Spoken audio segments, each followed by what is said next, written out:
Hey, you. Welcome to Dev Tips. My name is Travis, and lately we've been talking about CSS animations, and we've done a few videos already. We talked about the technical aspects of the syntax, what they mean, how those work, and all that stuff. And last week we talked about the UX narrative behind animations. Why do humans like them? When's a good time to use them, and how to do them right in terms of the user experience. Today, we're just gonna be looking at fun things to code, and that's kind of what we're gonna be doing for the next few weeks. We're just gonna be doing fun stuff. And what we're gonna be doing today is a CSS animation, the drop-down menu. It's gonna be fun. We're gonna do 4 different styles of the animation real quickly, hopefully. And I hope you enjoy it. So sit back, get some popcorn. Some of you guys like to watch this on the big screen. I know because you guys send me Twitter images of you guys like your feet and then my face, which I have mixed feelings about. But anyway, let's get started.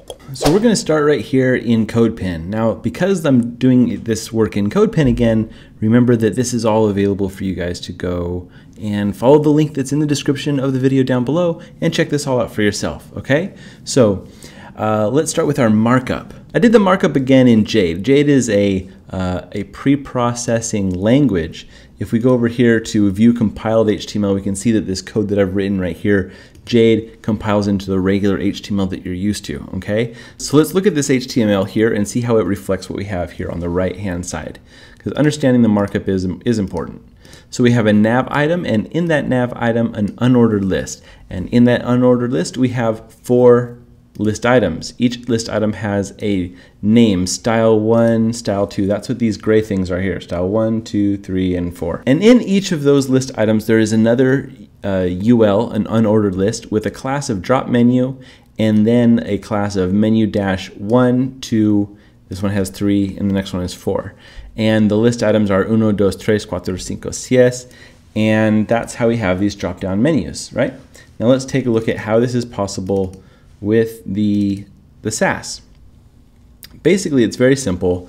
I am hiding the triggers right here. I'm hiding the LIs that are inside of the drop menu, displaying none, hiding. And notice that I'm talking about the LIs and not the menu itself, right? That's going to become important in a little bit, and I'll show you why. But I'm not hiding the menu, I'm hiding each item in the menu individually. And then when I hover over one of these gray LIs here, style 1, style 2, style 3, we're going to look inside of it and find that drop menu, and then the LIs inside of that, which are these ones. Oh dear, I just messed that up. Okay. Then we'll have a display block on it. So we have a basic hide and show with CSS. Hide and show, right?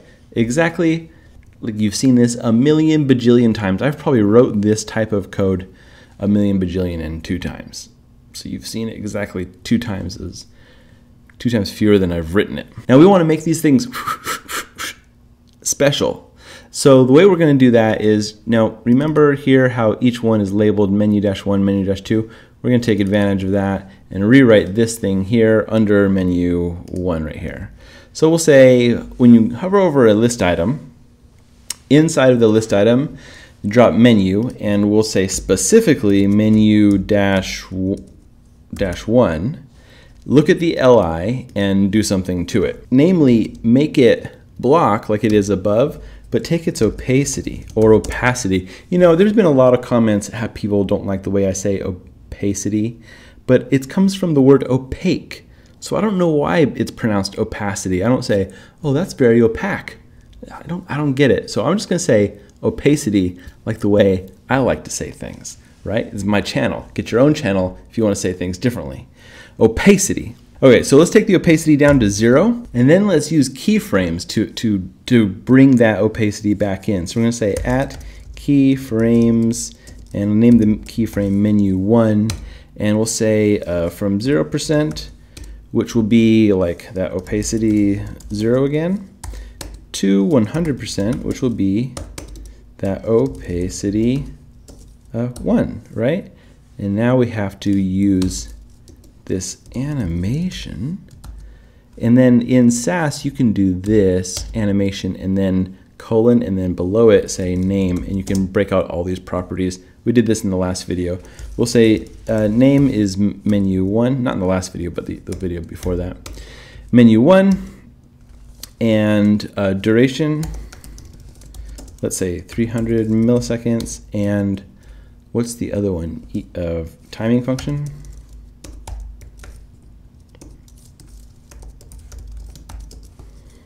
Ease in, out. Okay. And let's check that out. It animates in and then disappears. Animates in and disappears. Question, why does it disappear? Answer, it disappears because our fill mode is not declared. Now this is one of the trickiest properties of the animation family. Now what fill mode means is, we explained it in the keyframes and animation video 2 weeks ago, but basically is like, where do you want the animation to end, at the beginning or the end? To make it end at the end, you have to actually write forwards. It's not the default thing, but I use it most of the time. So now when we hover over it, it should stay up. Okay, so now we see that we're not getting a snap in, like just a display none to a display block like these other ones. We're getting a 300 millisecond fade in of the opacity. There's more we can do there. Let's do also, let me scroll up here, transform, and this is what we're going to start at. We're going to say transform, rotate Y. And rotate Y is like that towards you, it's not like rotate around, it's like this, right? So let's say rotate Y 90 degrees, so it's kind of like flat at you, and then we'll bring it in like this. And then we'll translate Y, which means like move it up or down, we'll say 30 pixels, push it down 30 pixels. And towards the end of the animation, we want to bring that to 0 pixels and and 0 degrees, so it's being where it should be, right?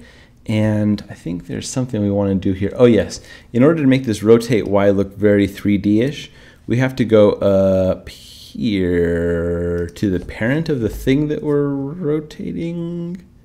Yes.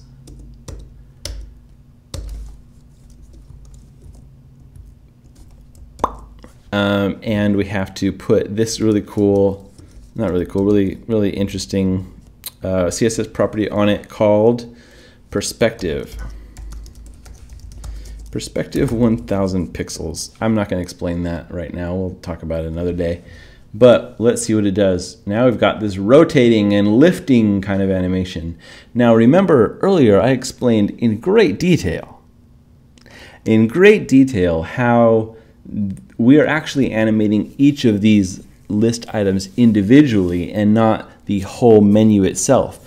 Now this is going to come into play right now when we can do something really cool like select each of these list items individually and animate them one by one. So let me show you how to do that. We're going to use some Sass magic here. Don't get too sad. I'll explain it a little bit, not too much because this is not really a Sass lesson, but we're going to make a loop here. We're going to say @for, and we're going to make an iterator, $I for the iterator. We'll say 1 through, there's 6 items, right? Yeah, right here. 1, 2, 3, CS, that's 6.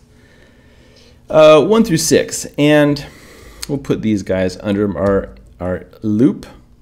So for 1, oh, I didn't write from. I was like wondering why this error was there. Okay, so you write this like this: @for iterator from 1 through 6. That means that this thing will get written 6 times, and for each time this $I will be a placeholder for the numbers 1 through 6 depending on which iteration it's on, right? This is like, if you guys are familiar with JavaScript, you know exactly what I'm talking about, but we're doing it with Sass right now. So let's create a selector that's going to make sense to select each one of these boxes here individually, 1, 2, 3, 4, 5, 6. And we're going to do that using the nth child, right? Nth child, and we want this to say 1, 2, 3, 4, 5, 6, all the way through the 6s, right? And the way we do that is using Sass. We say that $I, but that's not enough. We have to use like some more syntax to make sure that the variable is not getting confused and it's interpolating correctly. So use a pound and a little one of these bracket things. And now let's nest the animation under the nth child. And now every time this iterator counts from 1 to 6, we'll have an nth child of 1 through 6. Let me show you the the rendered version of this. View compiled, and you can see here that, here we are, nth child 1, menu 1, nth child 2, nth child 3, and so forth. Looks pretty good, pretty good. It's still all the same though, nothing's different between them. So let's go in and make each one of them have a unique kind of thing. Like, why are we counting from 1 to 6 if they're all going to be the same, right? So let's take that duration, and we'll say, let's take that duration and multiply it by the iterator. So 300 milliseconds times 1 in the first one will be 3 milliseconds, but in the second one it should be 600, and so forth. So let's hover over style and see that there's a crescendo here in the duration, right? Not the delay, this is the duration. So they're all starting at the same time. Boom, all starting at the same time. But the last one here is taking so much longer to finish its animation. Let's use this same technology, the same idea on the delay. Delay. Let's say 300 milliseconds times that iterator. And let's get rid of the iterator on duration. And since there's going to be 300, I don't want 300 on the first one. So let's kind of wrap these around in some brackets. And then we'll minus 300 on them. I hope this works. So what I'm hoping for, let's just check it. What I'm hoping for is the first one to have a delay of 0. Delay of 300 minus 300. That's not right, that's not right. Oh, not -3, let's try -3. Maybe that space will help us out there. Well, let's try that again. Look there. There we go. Animation delay of 0 milliseconds for the first one, and the second one will have 300 milliseconds times 2 minus 300, which would be 300. Sometimes I can math pretty good, but most times I can't. So you're seeing this. It's pretty lucky. Okay, so what I'm going to do is I'm going to hover over style 1, and each of these blocks, these elements, these list items will animate in, but not at the same time, just progressively slower like they were a minute ago, but all at the same speed, but progressively delayed.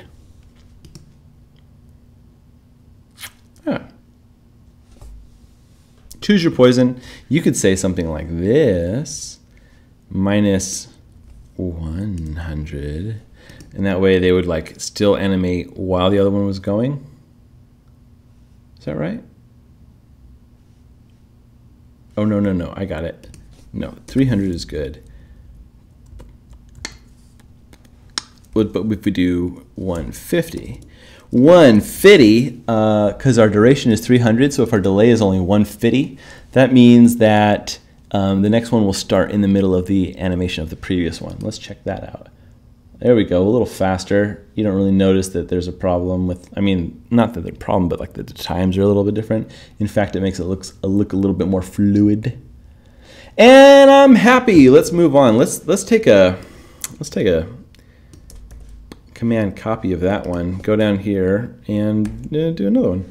But this time we're going to do menu 2. We're going to do the second one. 2, please. Thank you. And nth child, all this looks good, except for let's change the keyframe name from 2 to good. Let's keep all this together except for the keyframes. Let's try to, just mess with those because the animation, these keyframes are really where the animation is happening. So in this one, let's keep the opacity how it is. That's fine to have a fade in opacity. But instead of saying rotate Y, let's rotate X, which is this way now. Not this way, it's this way. I'm going to rotate X -90 and take this translate off completely. And rotate X to 0. And see what we got. Should get like a flipping. There we go, flipping a little bit. But now we see how it's pivoting from the middle. That is fine, there's nothing wrong with that, but what if we did a pivot from the top? So this would be like, what is it, transform origin top center. And that way it looks like it's unfurling. Oh my goodness, look at that. It's an unfurl. Can you believe it? That's a pretty nice unfurl, but what if we did this? What if we did like a 30% maybe, and then we take that transform and we take it past 0 and go like 20 degrees, so it's going to be like flipping out a little bit, and then from 30 to 100 we'll go back to, okay, watch this. Oh, that's a lot less uneventful. Maybe 20 is not drastic enough. Maybe 50 degrees. 30 is wrong. 30, let's try 60.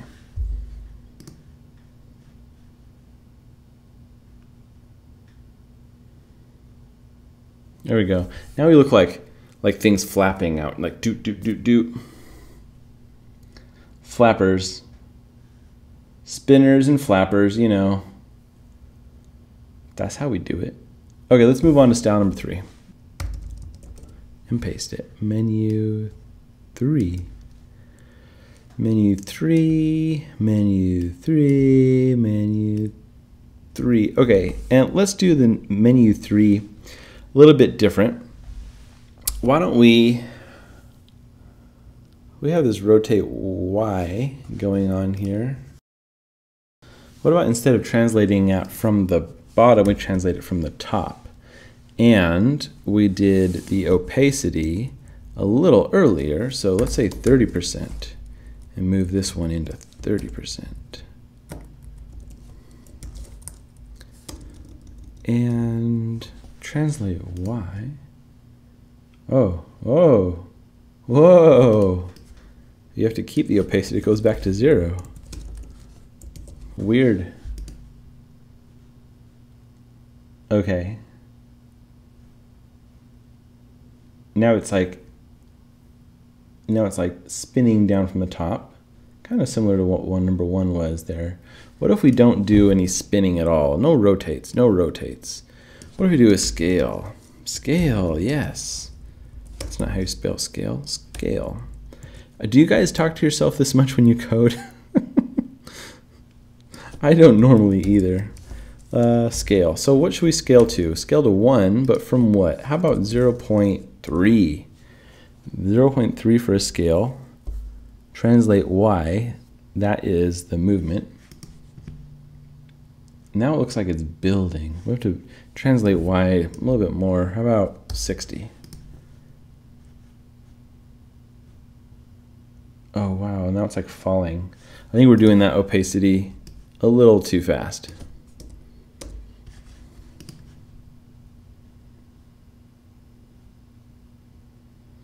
That's interesting. What if we did a little bit of a bounce? So let's say 80%. That's what is that? 80%. And we did like a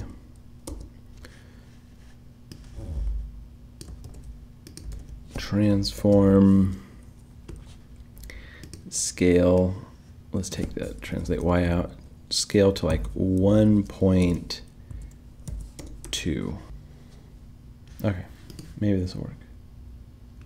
Oh, now they're popping.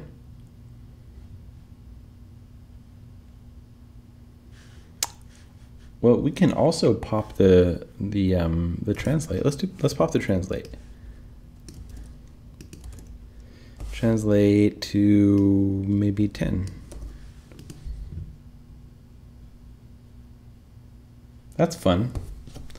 All right, let's move on. One more. Menu 3. Go on to menu 4. Last one.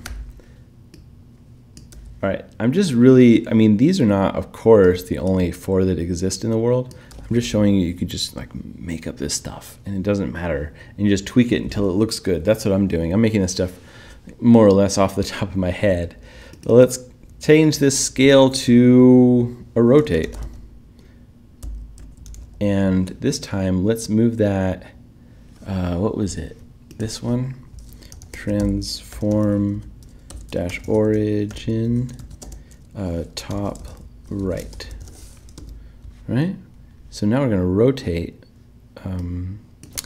negative 30 degrees and translate it, no, just translate it right now. We'll see how that works. Get rid of this 80% thing and make you 0 degrees. Let's see what we got. See what we're working with on number 4. Oh, weird. Oh, that's actually nice. It was glitching at first. Probably was something with the updating of CodePen. But I think that's quite nice. But we could also do a translate x 30 pixels and translate x 0 pixels.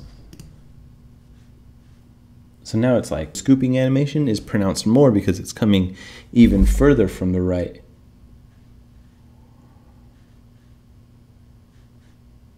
Oh, I like it.